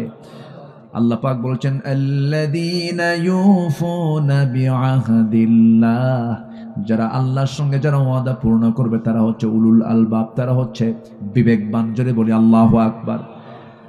সাইয়্যিদুনা আসিয়া আলাইহিস সালাতু ওয়াস সালাম, সাইয়্যিদাতুনা আসিয়া আলাইহিস সালাতু ওয়াস সালাম তিনি কি করলেন? স্বামীকে ডাক দিয়ে বলছেন, স্বামী আমার, দুনিয়া থেকে বিদায় নেব, কিন্তু বাতিলদের সঙ্গে আমি আপোষ করব না। শেষ পর্যন্ত জল্লাদ তার সামনে রেডি হয়ে গেছে। জল্লাদ হাতের মধ্যে জল্লাদ কি বলে করাত নিয়ে দাঁড়ায় গেছে। শেষবারের মতো ফেরাউন বলছে, আছে এই যে করাত দিয়ে তোমাকে 2 টুকরা করা হবে, তুমি কি বলবে বলো? আসিয়া বলছেন, আমার স্বামী আপনি আমাকে মৃত্যুর হুমকি দেখাচ্ছেন, আর আল্লাহ তাআলা আমাকে 8টা জান্নাতের দরজা দেখায় দিতেছে। জোরে বলি সুবহানাল্লাহ। সঙ্গে সঙ্গে কি করা হলো? করাত দিয়ে জল্লাদকে সামনে বসায় দেওয়া হলো। এবার করাত তার কপালে ঠেকিয়ে দেওয়া হলো। আসিয়া আলাইহিস সালাতু ওয়াস সালাম কোনো কিছু কি পরোয়া করলেন না, কারণ কার সঙ্গে ওয়াদা করেছেন, কার সঙ্গে ওয়াদা হয়ে গেছে। সঙ্গে সঙ্গে তিনি বলছেন, ও আল্লাহ, মৃত্যুর দুয়ারে আমি দাঁড়িয়েছি, আল্লাহ আমার মৃত্যু হয়ে যাবে মনে হয়। সেই সময় তিনি একটা হৃদয় উজাড় করানোর দোয়া করেছিলেন। সেই দোয়াটা আল্লাহ রাব্বুল আলামিন খুব সুন্দর করে কবুল করে, তিনি হচ্ছেন তাওরাত কিতাবের অনুসারী, তার নবী ছিলেন মূসা আলাইহিস সালাতু ওয়াস সালাম, অথচ সে আসিয়ার দোয়াটা আল্লাহ রাব্বুল আলামিন চয়েস করে শ্রেষ্ঠ কিতাব কোরআনে কারীমের মধ্যে সূরা তাহরিমে কোট করে দিয়েছেন। জোরে বলি সুবহানাল্লাহ। তিনি সেই সময় দোয়া করেছিলেন, মৃত্যুর পূর্বে আবেগ জড়িত কণ্ঠে, আবেগ মাখা কণ্ঠে তিনি একটা দোয়া করেছেন। সেই দোয়াটা হলো, রব্বি বিনিলি ইনদাকা বাইতান ফিল জান্নাতি ওয়া নাজ্জিনি মিন ফিরআউনা ওয়া আমালিহি। আল্লাহ তুমি আমার জন্য বানায় দিবা বুয়ুতুন, অনেক ঘর, বাইতুন এক ঘর, তুমি আমাকে একটা ঘর শুধু বানায় দিবা জান্নাতে, বেশি ঘর চাই না। সে একটা ঘর অবশ্যই হচ্ছে ইনদাকা, তোমার কাছে, অর্থাৎ তোমার ঘরের দেওয়ালের সাথেই সেই ঘরটা তুমি আল্লাহ আমারে বানাইয়া দিবা। তাহলে বলেন, তাদের ওয়াদা কি তারা ভঙ্গ করেছেন নাকি? আর আমরা সামান্য 1 প্যাকেট বিড়ির প্যাকেট পেলে পরেই আমাদের ঈমান বেঁচে খাই, ঠিক কি না? অথচ জান্নাত তিনি পাওয়ার জন্য দুনিয়াকে তিনি তুচ্ছ করে, স্বামীকে মাইনাস করে, সংসার জীবনকে মাইনাস করে তিনি আল্লাহর সান্নিধ্যে চলে গেলেন। বাতিল শক্তির কাছে মাথা নত করলেন না। এটাই হচ্ছে আল্লাহর সঙ্গে ওয়াদা পূর্ণ করা। নাম্বার 2 হলো সাধারণ যে অঙ্গীকারগুলো আছে, সে অঙ্গীকার যারা নষ্ট করবে তারা আল্লাহর বিবেকহীন বান্দা হয়ে যাবে। বিবেকবান বান্দা কখনো ওয়াদা ভঙ্গ করতে পারে না। আমার ভাইয়েরা, আল্লাহ রাব্বুল আলামিন সুন্দর করে বলছেন, আল্লাযীনা ইউফুনা বিআহদিল্লাহি ওয়া লা ইয়ানকুদুনাল মিসাক। নাম্বার 3 হলো, ওয়াল্লাযীনা ইয়াসিলুনা মা আমারাল্লাহু বিহি আইয়ুসালা ওয়া ইয়াখশাউনা রাব্বাহুম ওয়া ইয়াখাফুনা সুআল হিসাব। নাম্বার 3 হলো, যারা আল্লাহর সঙ্গে সম্পর্ক যারা বজায় রাখে, আল্লাহর সঙ্গে সম্পর্ক কন্টিনিউ করার জন্য কয় ওয়াক্ত নামাজ বলেন? আসতে বলুন না, কয় ওয়াক্ত নামাজ? খাবার খেতে হয় আমাদের দেশে কয় বেলা? খাবার না খেলে শরীর সুস্থ না অসুস্থ হয়? অসুস্থ হয়ে যায়। পানি পরিমিত না পান করলে কিডনি ভয় পেয়ে যায়। পরিমিত 3 থেকে 4 লিটার পানি পান না করলে যেমন কিডনি ক্ষতিগ্রস্ত হয়ে যায়, তেমনি ঈমান নষ্ট হয়ে যায় কয় ওয়াক্ত নামাজ না পড়লে পরে? বলেন 5 ওয়াক্ত। আসেন দোয়া করে দিই। হ্যাঁ, এই যে 2-1 করে উঠতেছে, বুঝলাম না কিছু। বসেন না, একটু বসেন। জি, বয়স হয়ে গেছে তো কিছু বলতে পারছি না। আর একটু সময়, আর একটু আমাকে কিছু সময় দেন। আপনি শুধু একা শুনছেন না তো, এই আলোচনাগুলো, এই যে ক্যামেরা রেকর্ড হচ্ছে, ইউটিউব গুলো যাবে, আগামীকালকে কোটি কোটি মানুষ এই আলোচনাগুলো দেখবে। তা আপনি যদি চলে যান, আমি তো আলোচনা আগ্রহ হারায় ফেলবো, তাহলে এই মাহরুম হয়ে যাবে সবাই। যদি আপনি শুনছেন হাজার হাজার, আর এই আলোচনা চলে যাবে কোটি কোটি মানুষের কাছে, বলি আলহামদুলিল্লাহ। তাহলে এখানে আপনার উপস্থিত থাকার দরকার আছে না নাই? আচ্ছা, একটু বসে। তা আল্লাহর সঙ্গে সম্পর্ক বজায় রাখার জন্য কন্টিনিউ কয় ওয়াক্ত নামাজ বলেন তো? বলেন কয় ওয়াক্ত নামাজ?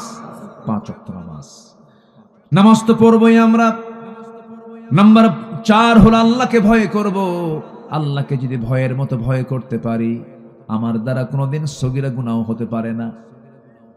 আমার দ্বারা কবিরা তো দূরেই থাকলো, সগীরা গুনাহটা পর্যন্ত কখনো হতে পারে না। এই জন্য সবচাইতে ভয় করব আমরা কাকে? বলুন কাকে? কাকে? আল্লাহকে ভয় করব, বিচার দিবসকে ভয় করব। আমার বন্ধুগণ, আল্লাহ রাব্বুল আলামিন বলছে, বান্দা তুই আমার সঙ্গে সম্পর্ক রাখ। আমার নবীজি নামাজে মাঝে মাঝে দাঁড়াতেন, শিশুর মতো কাঁদতেন। কিসের মতো বলেন? শিশুর মতো কাঁদতেন। আমরা যখন আল্লাহর কাছে কাঁদবো, লজ্জা নিয়ে কাঁদবো না বেহায়া হয়ে কাঁদবো? বলেন বলেন বলেন। বেহায়ের মতো কাঁদতে হবে, আল্লাহর কাছে বেহায়ের মতো চাইতে হবে। একবার চাইবেন আর চাবেন না। না, দুনিয়ার মানুষের কাছে আপনি বারবার চাবেন, মানুষ আপনাকে বেহায়া বলবে, শরমহীন বলবে, শরম নাই, লজ্জা নাই। কিন্তু আমার আল্লাহ বলেন, বান্দারা আমার কাছে যত বেশি চাস, আমি আল্লাহ তত বেশি খুশি হয়ে যাই। আমার কাছে চারে উদউনি আস্তাজিব লাকুম, আমাকে ডাক, আমি তোমার ডাকে সাড়া দেব। আমি তোমার ডাকে অবশ্যই সাড়া দেব। কেন সাড়া দেব না? অবশ্যই তোমার ডাকে আমি সাড়া দেব। বান্দা তুই আমার দিকে 1 হাত আগাবি, আমি তোর দিকে 10 হাত আগাবো। তুই আমার দিকে হেঁটে হেঁটে আসবি রে বান্দা, আমি তোর দিকে দৌড়া দৌড়া যাব। আল্লাহ আমাকে দারুণ ভালোবাসেন। আমার ভাইয়েরা, প্রত্যেক রাতে আকাশে, এই দুনিয়ার আকাশে প্রত্যেক রাতে আল্লাহ রাব্বুল আলামিন চলে আসেন, শেষ রাতের দিকে আসেন। এবং শেষ রাতে শয়তানও কম না, প্রত্যেক বান্দার শিওরে বসে। শিওরে বসে শয়তান করে কি? 3টা গিট মেরে দেয়। 3টা গিট মেরে দিয়ে সে চুপ মেরে থাকে। 3টা গিট মেরে দেয়। রাসূল বলেন, সেই 3টা গিট যদি তোমরা ছুটাতে চাও, তোমরা 3টা আমল করো, শয়তানের 3 গিট ছুটে যাবে। নাম্বার 1 হলো, প্রথম গিট যদি ছুটাতে চাও, ওই সময় শয়তান 3টা গিট মেরে আবার ওয়াজও করে, আলাইকা লাইলুন তাবিল, আলাইকা লাইলুন তাবিল, তোমার জন্য রাতটা বড় লম্বা, তোমার জন্য রাতটা বড় লম্বা, ঘুমাও ঘুমাও।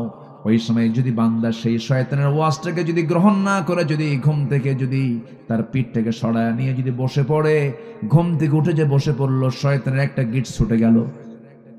সুবহানাল্লাহ বলেন। রাসূল শিখায়া দিচ্ছেন। কে শিখায়া দিচ্ছেন? রাসূল শিখায়া দিচ্ছেন। আবার যখন সে বিছনা থেকে উঠে যখন ওযু করার জন্য যখন ওযুর প্রস্তুতি নিয়ে নিল, ওযু শেষ হওয়ার সঙ্গে সঙ্গে আরেকটা গিট ছুটে গেল। যখন বান্দা ওযু সম্পূর্ণ করে যখন মসজিদের দিকে রওনা করে দিল, প্রত্যেকটা কদমে কদমে নেকি লেখা শুরু হয়ে গেল। বান্দা যখন নামাজ শুরু করে দেয়, শয়তানের 3 নম্বর গিটও ছুটে চলে যায়। 24 ঘন্টা শয়তান ওই বান্দার কাছে এসে ওয়াসওয়াসা দেওয়ার সাহস পায় না। জোরে বলে সুবহানাল্লাহ। সবাইকে 3 গিট ছুটাবেন কি? কোন দিন থেকে বলেন? কোন দিন থেকে? আজকের থেকে। জোরে বলি ইনশাআল্লাহ। আমার বন্ধুগণ, এই শেষ রাত্রি আবার আমার আল্লাহ নিজে আসেন, নিজেই তিনি ডাকেন। কাকে ডাকেন? কাকে ডাকেন বলেন? আমাকে, আমাকে, আমাকে ডাকেন। চিন্তা করা যায়? কে ডাকেন? কে ডাকেন? আল্লাহ ডাকেন। এটা কি ভাগ্যবানের বিষয় না? বলেন তো, ভাগ্যের বিষয়। আমাকে ডাকেন, আমি আব্দুল্লাহ আমিন আমাকে ডাকেন, এই ভাইকে ডাকেন, আপনাকে ডাকেন, গোটা দুনিয়াবাসীকে ডাক দিয়ে বলছেন, আলা মিন মুস্তাগফিরিন ফাগফিরালাহ ফিস সামাঈদ দুনিয়া। দুনিয়ার আকাশে আসেন। আমার আল্লাহ তাআলা যে দুনিয়ার আকাশে আসেন, তিনি তো দুনিয়ার আকাশে থাকেন না। তার অবস্থানটা হলো, মূল জায়গাটা হলো আরশে আজিম। যার আরশে আজিমটা 1 আকাশ নয়, 7 আকাশের উপরে। জোরে বলি সুবহানাল্লাহ। আল্লাহ বলছেন, বান্দা আমি 7 আকাশ থেকে প্রথম আকাশে আসি, 6 আকাশ পেরিয়ে প্রথম আকাশে এসে আমি তোকে বলি, তুই আমার কাছে মাফ চা, আমি তোকে মাফ করে দেব। এটা কম কথা? বিশাল ব্যাপার। আমার ভাইয়েরা, আমার আল্লাহ কত দূরে আছেন দেখেন। সাব্বিহিসমা রাব্বিকাল আ'লা, সবার উপরে তিনি আছেন। আমরা যেখানে বসে আছি, এই বসে থাকা জায়গা থেকে, এটা হলো মহেশপুর জেলা, কি বলে, ঝিনাইদহ জেলার মহেশপুর থানার কি পোড়াদা গ্রাম। এই জায়গা থেকে ঠিক আমরা যদি দিনের বেলা যদি দেখি, সূর্য আকাশে দেখা যায়, রাতের বেলা চাঁদ দেখা যায়, আর মিটি মিটি করে জ্বলা কিছু তারকা দেখা যায়। আমার বন্ধুগণ, এই পৃথিবী একটা ছোট্ট জায়গা সূর্যের তুলনায়। এই পৃথিবীর চাইতে সূর্য হলো 13 লক্ষ গুণ বড়। আবার ওই সূর্যের চাইতে ওই যে মিটি করে জোনাকির মতো করে জ্বলা যে তারকাগুলো আমরা দেখতে পাই, অসংখ্য তারকা, সেই তারকাগুলো সূর্যের চাইতে বেটেল জুইস একটা তারকা আছে 33 কোটি গুণ বড়। জোরে বলে সুবহানাল্লাহ। আবার বেটেল জুইসের মতো একটা দুইটা তারকা নয়, সুপারনোভা, আড্রা, বেটেল জুইস, এরকম করে প্রক্সিমা সেন্ট্রাই সহ যত তারকাগুলো আছে একটা দুইটা নয়, প্রত্যেকটা গ্যালাক্সির ভিতরে কোটি কোটি বিলিয়ন বিলিয়ন তারকা আল্লাহ রাব্বুল আলামিন রেখে দিয়েছেন। কোটি কোটি গ্যালাক্সির ভিতরে মহাশূন্যের মধ্যে আল্লাহ পাক সেটা ঝুলায় রেখেছেন। জোরে বলে সুবহানাল্লাহ। এমনও কিছু তারকা আছে যে তারকারা আজ পর্যন্ত দুনিয়াতে আসেই নাই, এত দূরে সেই তারকা।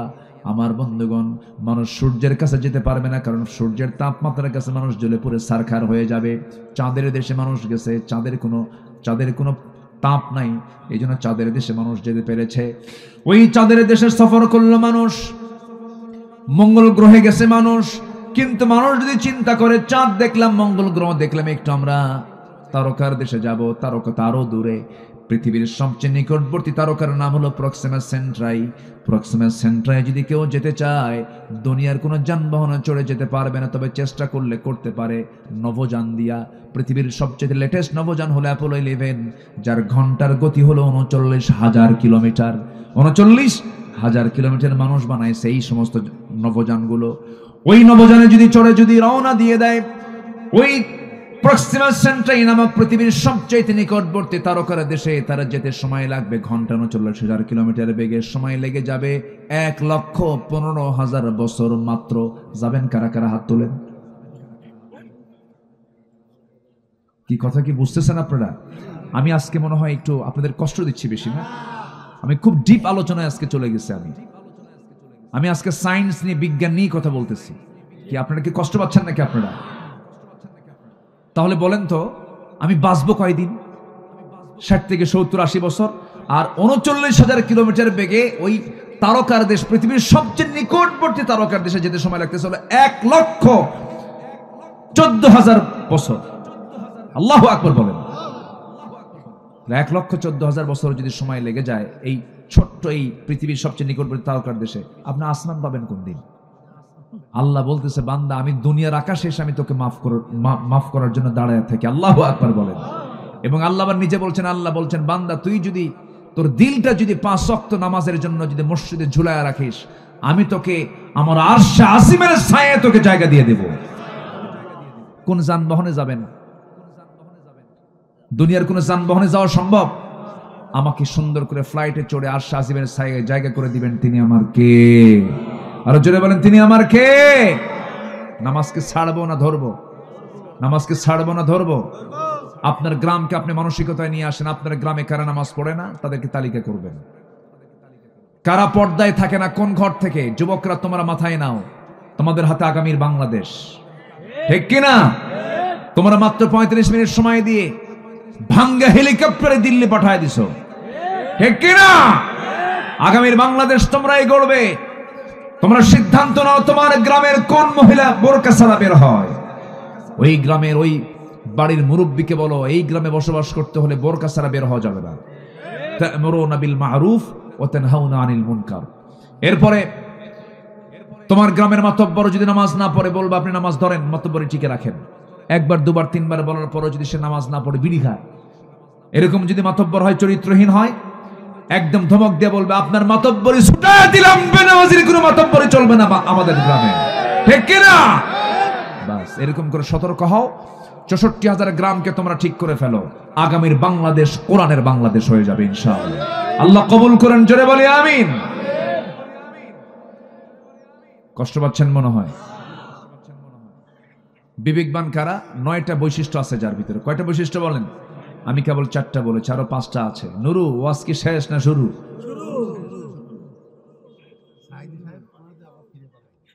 জি বলি আলহামদুলিল্লাহ, জোরে বলি আলহামদুলিল্লাহ। আমার ভাইরা, আল্লাহ রাব্বুল আলামিন এবার বলছেন, والذين يصلون ما أمر الله به أن يوصل ويخشون ربهم ويخافون سوء الحساب জোরে বলুন আল্লাহু আকবার। নাম্বার 4 হলো আল্লাহকে ভয় করবে যারা। নাম্বার 5 হলো বিচার দিবসকে ভয় করবে যারা। নাম্বার 6 হলো সন্তুষ্ট চিত্তে সবর করবে যারা আল্লাহর প্রতি। ধৈর্য আগে না নামাজ আগে? বলেন বলেন বলেন। ধৈর্য আগে। দেখবেন কিছু কিছু অধৈর্যশীল নামাজি আছে, ইমাম সাহেব নামাজ একটু লম্বা করলে পরে পিছন থেকে গলা খেকু মারে। আছে না নাই? আছে। লোকমা দেয়, হুজুর আমার ব্যবসা আছে, আমার কি কাজ নাই, তাড়াতাড়ি শেষ করেন। এরকম হওয়া যাবে না। যার মসজিদে ঢুকলে পরে অস্থির চিত্ত তার কাজ করে, কেমন করে মসজিদ থেকে তাড়াতাড়ি বের হব, এটা ইমানদারের বৈশিষ্ট্য নয়। ইমানদার যখন পৃথিবীর সব কাজ ছেড়ে যখন মসজিদে ঢুকবে, তার কাছে মনে হবে আমার কাছে পৃথিবীর সবচেয়ে আরামের জায়গা, তৃপ্তির জায়গা হলো মসজিদ। মসজিদ সবচেয়ে প্রিয় জায়গা আমরা বানাবো। জোরে বলি ইনশাআল্লাহ। আরো জোরে বলি ইনশাআল্লাহ। দুঃখে বুকটা ফেটে যায়, অধিকাংশ মসজিদগুলো আজকে পাকা হলেও কিন্তু ইমানগুলো মহা কাঁচা। ফজরের সময় মুসল্লি খুঁজে পাওয়া যায় না। একটা গ্রামকে আদর্শ গ্রাম বলবেন কেমনে? 1 নম্বর তালিকায় বৈশিষ্ট্য বলবেন। 1 নম্বর বৈশিষ্ট্য একটা আদর্শ গ্রামের ফজরের সময় সবচেয়ে মুসল্লি বেশি হবে সেই গ্রামের। কি ঠিক কিনা? সেই গ্রামের মসজিদের মুসল্লি সবচেয়ে বেশি হবে কোন কোন কোন সময়? ফজরে। কারণ ফজরের সবাই কোথায় থাকে? বাড়ি থাকে। বাড়ি থেকে সে মসজিদে চলে আসবে। জোহরে কাম থাকে, অফিসে থাকে, বিভিন্ন জায়গায় যায়। জোহরের মুসল্লি কাউন্টেবল নয়, আসরের মুসল্লি কাউন্টেবল নয়।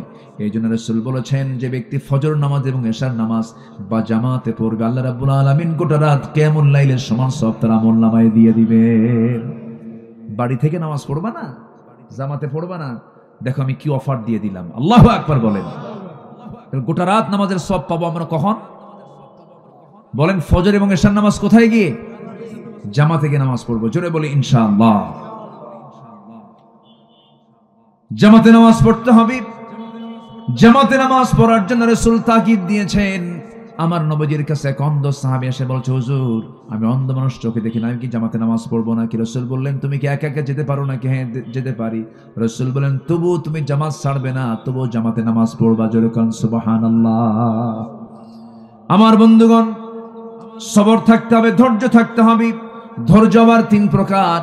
আস-সাবরু আলা আত-তাআহ, আস-সাবরু আনিল মাসিয়াহ, আস-সাবরু আলাল ইকদার। এই 3টার সমন্বয় হলো ধৈর্য। ধৈর্য আছে যার ইমানটা টিকবে তার। কিছু কিছু লোক আছে এত ধৈর্যহীন, বউয়ের সঙ্গে গন্ডগোল হলে পরে তালাকের কথা মুখে আনে। আসে না নাই বলেন? কিছু হইলেই তালাক, কিছু হইলেই তালাক। সেদিন এক মহিলা আমারে ফোন দিয়ে বলে, হুজুর আমার স্বামী তো সকাল সন্ধ্যা তালাক দেয়, আমি কি আসি না নাই? কি কথা কি বুঝতেছে? আমারে কয়, হুজুর আমার স্বামী সকালে তালাক দেয়, বিকেলও তালাক দেয়, আমি কি আসি না নাই? কন্তে এরকম কিছু বেকুব আছে না নাই বলেন তো? কিছু হইলেই তালাক মারে।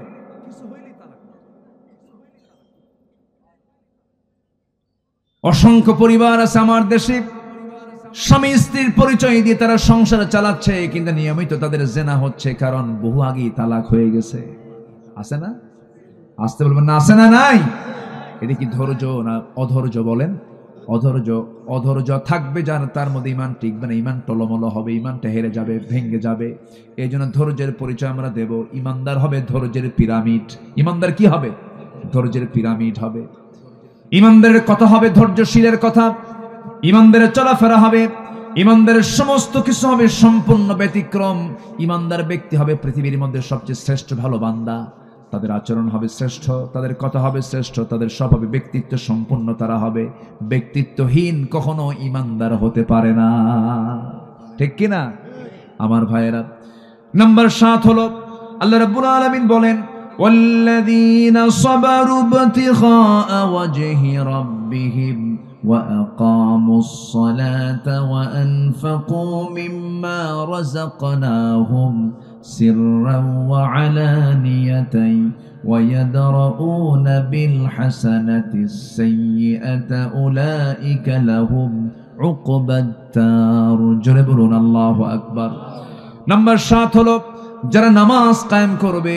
নামাজ কায়েমের সংগ্রাম কিন্তু সহজ কাজ নয়। নামাজ আদায় করা সহজ।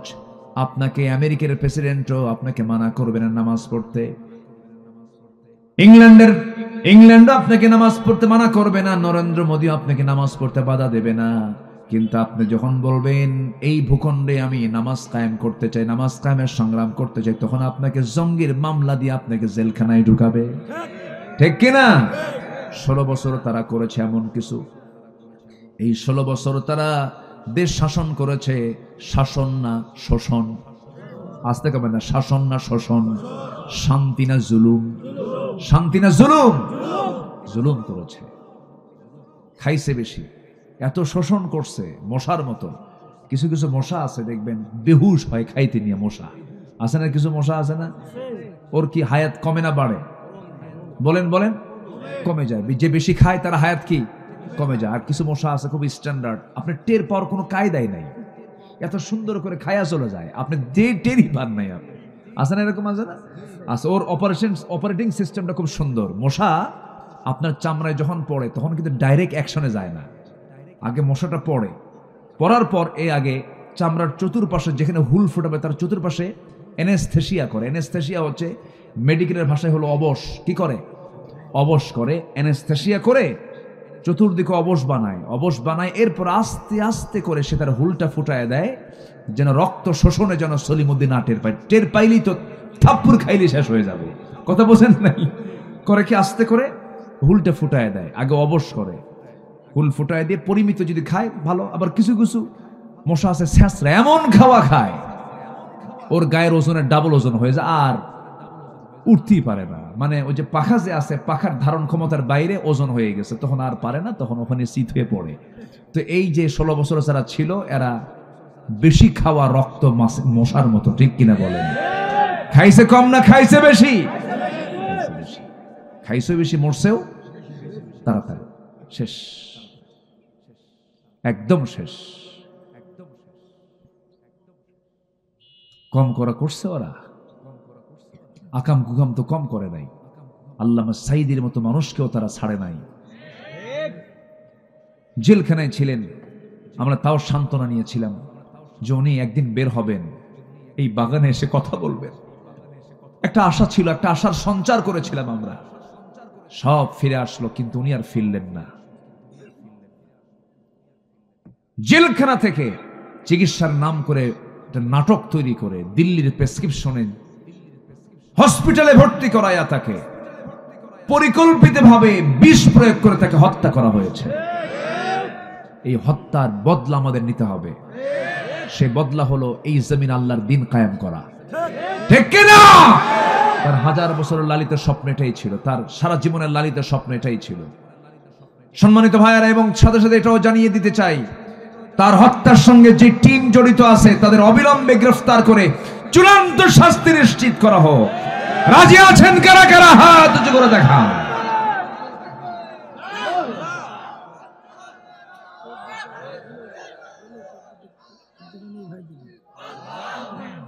আল্লাহ কবুল করেন। জোরে বলে আমিন। আরো জোরে আমিন, আরো জোরে আমিন। সম্মানিত ভাইয়েরা, নামাজ কায়েমের কাজ কুসুমাস্তীর্ণ নয়। রাসূল মার খেয়েছেন, আমাকে আপনাকে মায়ের খাওয়ার প্রস্তুতি নিতে হবে। নামাজ কায়েমের সংগ্রাম আমাকে আপনাকে এগিয়ে আসতে হবে। 16 বছর কত মানুষ বৈধ স্ত্রীর কাছে যেতে পারেন নাই। ঠিক কিনা বলেন? স্ত্রী হক আদায় করতে ওরা বাধা দিয়েছে, সন্তানের চেহারা দেখে নাই। এই বিডিআর গুলো 16 বছর জেল খেটেছে, সন্তান স্ত্রীর গর্ভে রেখে জেলখানায় ঢুকেছে। 16 বছর পর 16টি একটা মেয়েকে সে কাছে পেয়েছে। এই যে জুলুমগুলো করা হয়েছে, এই জুলুমের ফলাফল হচ্ছে তাদের এই প্রায়শ্চিত্ত। আসতে বলবেন না, জোরে বলুন ঠিক কিনা? এত দাপট মাহফিল আসলেই ডানে বামে সব বসে যেত কিরামুন কাতিবিন, কথা বলতে দিত না, মাইক টেনে ছিটত। প্যারেড ময়দান 18 বছর বন্ধ রেখেছিল, সিলেট আলিয়া মাদ্রাসা কয়েক যুগ বন্ধ রেখেছিল, আমান ট্রাস্ট বন্ধ রেখেছিল, হাজার হাজার মাহফিল 144 জারি করেছিল। যারা কোরআনকে অচল করতে চেয়েছিল, আল্লাহ তাদেরকে অচল বানায় দিয়েছেন। ইতিহাস থেকে শিক্ষা নাও। আল্লাহ তুমি তাদেরকে শিক্ষা নিয়ে তওবা করে ফিরে আসুক, আমরা দোয়া করি। আল্লাহ কবুল করুন। জোরে বলি আমিন, আরো জোরে আমিন। সম্মানিত ভাইয়েরা, 9টা বিষয় শেষ করতে পারেনি, এদিকে ভাবতেছে আপনাদের কষ্ট হচ্ছে কিনা জানি না। আচ্ছা, নাম্বার 8 হলো দান করতে হবে গোপনে এবং প্রকাশ্যে। আল্লাহ বলছেন তুমি যদি দান করো, মা তুনফিকু বিয়ামিনি, বাম হাত জানে নাই ডান হাত কি দিয়েছে, এরকম গোপন দান তুমি যদি করতে পারো, আমি আল্লাহ আরশ আজিমের ছায়ায় তোমাকে মেহমান বানাবো। জোরে বলি সুবহানাল্লাহ। আমরা আল্লাহকে পেতে চাই না? আল্লাহকে চাই কিনা বলেন? আল্লাহ আমাকে চান, আমরা আল্লাহকেও চাই। আল্লাহ যেন এই দুই চাওয়া যেন আল্লাহ পাক এক করে দেন। জোরে বলি আমিন, আরো জোরে আমিন। নাম্বার 9 হলো ভালো কাজের দ্বারা মন্দ কাজকে প্রতিহত করা। কি? ভালো কাজের দ্বারা মন্দ কাজকে প্রতিহত করা। যদি আপনার জীবনে কোনো মন্দ কাজ হয়ে যায়, একটা ভালো কাজ করে বলবেন আল্লাহ ওই মন্দ কাজটা করছিলাম, এই ভালো কাজ করে তুমি আমাকে উত্তম জাযা তুমি আল্লাহ দিয়ে দাও। আল্লাহু আকবার বলো। এইভাবে আমরা চলবো, পরিবারকে দ্বীনের উপরে চালাবো। বউ সন্তান ছেলে মেয়ে এগুলো সব যেন দ্বীন বোঝে, তারা যেন পর্দায় থাকতে পারে, এই তাওফিক আল্লাহ পাক তুমি সবাইকে দিয়ে দাও। জোরে বলি আল্লাহুম্মা আমিন। এই আশাবাদ কামনা করছি।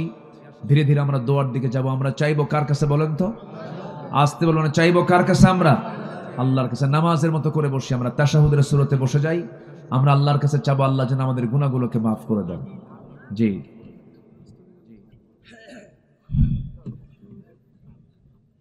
সবাই বলে সুবহানাকাল্লাহুম্মা ওয়া বিহামদিকা আশহাদু আল্লা ইল্লা আনতা আস্তাগফিরুকা ওয়া আতুবু ইলাইকা। চিৎকার মেরে বলি আল্লাহ আমার জীবনের সগীরা কবিরা, ছোট বড় সব গুনাহ তুমি আল্লাহ মাফ করে দাও। জোরে বলুন ইয়া রাব্বাল আলামিন, ইয়া রাব্বাল আলামিন। জি, মাইকওয়ালা খুব সুন্দর, মাইকের সার্ভিস খুব সুন্দর, মাশাআল্লাহ, আলহামদুলিল্লাহ। গজল শুনবেন আপনারা? আগ্রহ আছে এখনো? তাহলে তো আগ্রহ থাকলে তো বলতে হয়। জি, দেখা যাক ইনশাআল্লাহ। ধৈর্য ধারণ করার শক্তি শুনবেন? আচ্ছা, আগ্রহ আছে আপনাদের এখনো? জি, দেখা যাক। ধৈর্য ধারণ করার শক্তি দাও গো মেহেরবান আমায়, দাও গো মেহেরবান। কি ধৈর্য ধরার দরকার আছে না? একটু বসেন বসেন। ধৈর্য ধারণ করার শক্তি দাও গো মেহেরবান আমায়, দাও গো মেহেরবান। বুকের ভেতর ব্যথার নদী বইছে অবিরাম, বইছে বইছে অবিরাম। আধার আমার আলো দিয়ে কানায় কানায় দাও ভরিয়ে, আধার আমার আলো দিয়ে কানায় কানায় দাও ভরিয়ে। অন্তর জোড়ে দাও গো প্রভু, অন্তর জোড়ে দাও গো প্রভু। ভোরের পাখির গান, বুকের ভেতর ব্যথার নদী বইছে অবিরাম, বইছে বইছে অবিরাম।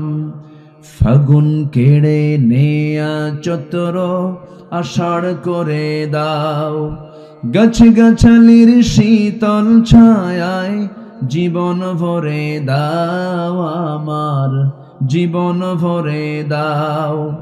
আমার ধুধু মরুর দেশে দাও গো জোয়ার ভাটার শেষে, আমার ধুধু মরুর দেশে দাও গো জোয়ার ভাটার শেষে। পারাবারের বাউরি বাতাস, পারাবারের বাউরি বাতাস আমায় করো দান। বুকের ভেতর ব্যথার নদী বইছে অবিরাম, বইছে বইছে অবিরাম। ধৈর্য ধারণ করার শক্তি দাও গো মেহেরবান আমায়, দাও গো মেহেরবান।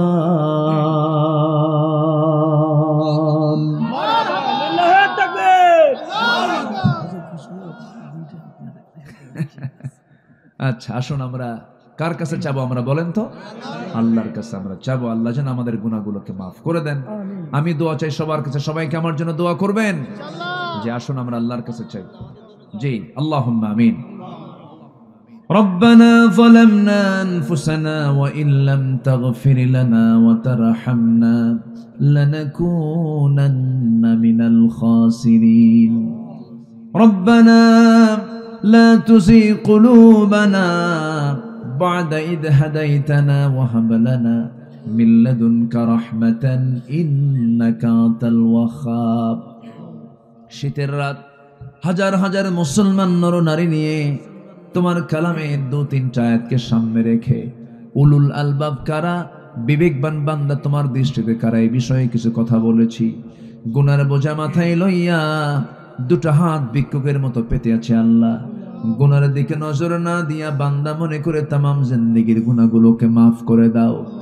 জনম দুঃখিনী মা, জনম দুঃখী বাপজান যারা চলে গেছেন, জিন্দেগির গুনাহগুলো মাফ করে দাও, কবরগুলোকে জান্নাতের টুকরা বানাইয়া দাও। অনেক আলোচনা শেষ করে বাড়ি ফিরে যাব রে, বাড়িতে ফিরে গিয়ে সব দেখবো কিন্তু মাকে পাবো না রে। সেই মা যারা চলে গেল, জিন্দেগির গুনাহগুলো মাফ করে দাও, কবরগুলোকে জান্নাতের টুকরা বানাইয়া দাও। আব্বা আম্মার জন্য কি দোয়া তাও শিখায় দিয়েছো, হাত উঁচু করে আল্লাহ শেখানো দোয়াটা পড়া চিৎকার মেরে মেরে সবাই বলুন, রব্বির হামহুমা কামা রব্বায়ানি সগীরা। সবাই বলুন, রব্বির হামহুমা কামা রব্বায়ানি সগীরা, রব্বির হামহুমা কামা রব্বায়ানি সগীরা। বিশেষ করে মাহফিলটার আয়োজন করলেন যারা, শোনার জন্য কষ্ট করে আসলেন যারা, মেহেরবানি করে বিনিময়ে কিয়ামতের কঠিন ময়দান যেদিন কেউ কাউকে চিনবে না, সেই কঠিন মুসিবতের দিনে মাহফিল সবার জন্য নাজাতের মাধ্যম তুমি আল্লাহ বানাইয়া দিও। আল্লাহ, এই দুনিয়া ছেড়ে কোন দিন বিদায় নেব জানি না রে, মালাকুল মউত একদিন চলে আসবে, জান কবজ করে নিয়ে চলে যাবে। আল্লাহ, তোমার কাছে ফরিয়াদ করে ডান হাতে আমলনামা না আসা পর্যন্ত মরণ দিও না। কাশ্মীরকে বাঁচাও, ফিলিস্তিনকে বাঁচাও, মুসলমানদের বাইতুল মুকাদ্দাস তুমি আল্লাহ মুসলমানদের হাতে তুলে দাও। আয় আল্লাহ তাআলা, এই গ্রামকে তুমি আল্লাহ দয়া করে কবুল আর মঞ্জুর করে নাও। এই গ্রামের প্রতি তোমার খাস রহমত নাজিল করো। আয় আল্লাহ তাআলা, মেহেরবানি করে পোড়াদার গ্রামের প্রত্যেকটা ঘর কিসমের দুর্গ বানায় দাও। ঘরে ঘরে আয়েশা, খাদিজা, সুমাইয়ার মতো মা পয়দা করে দাও। বেলাল, খাব্বাব, খুবাইব এরকম যুবক তুমি আল্লাহ এই গ্রামে পয়দা করে দাও। দুনিয়া ছেড়ে যেদিন বিদায় নেব রে, টেনে হেঁচড়ে ঘর থেকে বের করে দিয়া, কাপড় চোপড় সবকিছু দিয়ে কেটে ফেলে দিয়া, গোসল করায় দিয়া, কাফনের কাপড় পরায় দেবে, কবরের শোয়া দেবে, বাঁশ চাপা দেবে, মাটি চাপা দেবে। 24 ঘন্টা লাগবে না মাথার চুলগুলো খসে খসে পড়বে, 3 দিন লাগবে না চামড়াগুলো গলে গলে পোকার পেটের খাবার হবে, 7 দিন লাগবে না পেটের নাড়ি ভরি সব চোখ মুখ কান নাক বের হওয়া শুরু হয়ে যাবে। মাত্র 3টা মাস, 3 মাস কবর খনন করে যদি দেখা হয় কয়েকটা হাড় ছাড়া কিছুই খুঁজে পাওয়া যাবে না রে আল্লাহ। এই তো দুনিয়ার জীবন রে আল্লাহ, সে অন্তিম সময়ে যখন চলে আসবে জামানে জারি করে দিও লা ইলাহা ইল্লাল্লাহু মুহাম্মাদুর রাসূলুল্লাহ। আসসালামু আলাইকুম ওয়া রাহমাতুল্লাহি ওয়া বারাকাতুহু।